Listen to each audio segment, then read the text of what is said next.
আমি আজ একটা বিশেষ কাজে বাপের বাড়ি গিয়েছিলাম। কি কাজ সেটা পরে বলছি। তো যেয়ে দেখছি মা আর বৌদিও রেডি হয়ে গেছে, ননিকে নিয়ে ডাক্তার দেখাতে যাবে বলে আমাদের এদিকেই তিলক চকে।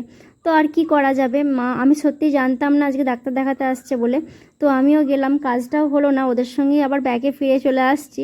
ভাবছিলাম একবার ওদের সাথেই ননিকে ডাক্তার দেখিয়ে আমি তারপরে শ্বশুরবাড়িতে ঢুকে পড়বো। এই যে বৌদি যাচ্ছে সামনে সামনে, আর মা নয় আমিই ননিকে কোলে নিয়ে আছি, মা পিছনে আছে। রাস্তাতে এসে আমরা টোটো যা পাবো, টোটো বাস যা পাবো তাতেই উঠে পড়বো। আর ননি দেখো বাইরে বেরোলে কতটা আনন্দ পায়, একদম একটু ছটপট করে না, চুপচাপ থাকে। আর দেখো আমাদের টোটোও চলে এসেছে, এবার আমরা টোটোয় উঠে পড়বো। টোটোয় উঠে একটা মজার ঘটনা ঘটেছে, সেটা কিন্তু শেয়ার করবো তোমাদের সঙ্গে। দেখো টোটোয় উঠে পড়েছি, ননি কিন্তু ভয় পায় না, বেশ মজাতেই যাচ্ছিল। আর হঠাৎ করে পিছন থেকে একটা বাস এসে গেছে, বাসটা এসে এমন হর্ন বাজিয়েছে, ব্যাস ননি তো ভ্যাঁ ভ্যাঁ করে কাঁদতে শুরু করে দিচ্ছে। এর আগে ও বাসের হর্ন বাজালেই কিন্তু কাঁদতে শুরু করে দেয়, ভীষণ ভয় পায়। দেখো কান্না হয়ে গেছে, ভীষণ ভয়ে পেয়ে গেছে। আর আমার জামাটা কেমন টিপে ধরে আছে দেখেছো। আর বাইরের রাস্তাতে এত ধুলো উঠছে যে আমাদের এত অসুবিধা হচ্ছে, না জানি ননির কত অসুবিধা হচ্ছে। সেই জন্য আমি কি করেছিলাম, আমার ওড়নাটা দিয়ে ওর মুখটা চাপা দিয়ে দিয়েছিলাম। আমার ওড়নাটা তো ভীষণ পাতলা, কোনো অসুবিধা হয় না, ও চুপ করে বসেছিল, সেটাও তোমাদের সঙ্গে শেয়ার করছি। দেখো এই দেখো ওড়না চাপা দিয়ে দিয়েছি, ও পিট পিট করে দেখছে, এদিকে কিন্তু ধুলোটাও কভার হচ্ছে, ওর মুখে লাগছে না, আর ওরও কোনো অসুবিধা হচ্ছে না। এই দেখো আমরা চলে এসেছি সেবা সুরক্ষাতে। এখানেই হচ্ছে যে ননিকে গৌতম গাঙ্গুলিকে দেখানো হয়, শিশু ডাক্তার।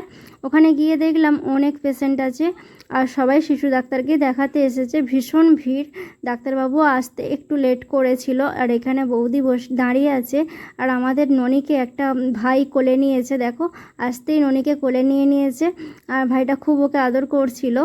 আর এখানে তারপরে ঠাম্মির কোলে যে ননি আবার সেই পুরনো ফর্মে ফিরে এসেছে, নাচতে শুরু করে দিয়েছে। ওর তো ভীষণ আনন্দ হচ্ছে। আস্তে আস্তে যখন খুব দেরি হচ্ছিল তখন ও কাঁদতে শুরু করে দিয়েছিল।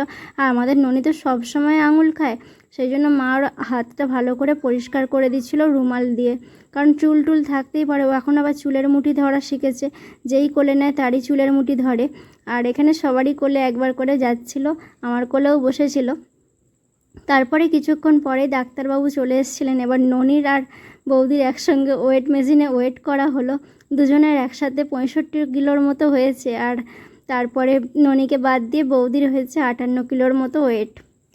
তো আগে যখন আমি ননিকে নিয়ে আসতাম মায়ের সাথে, বৌদি আসতে পারতো না, তখন আমি কোলে নিয়ে ননিকে ওয়েট মেশিনে ওয়েট হতাম।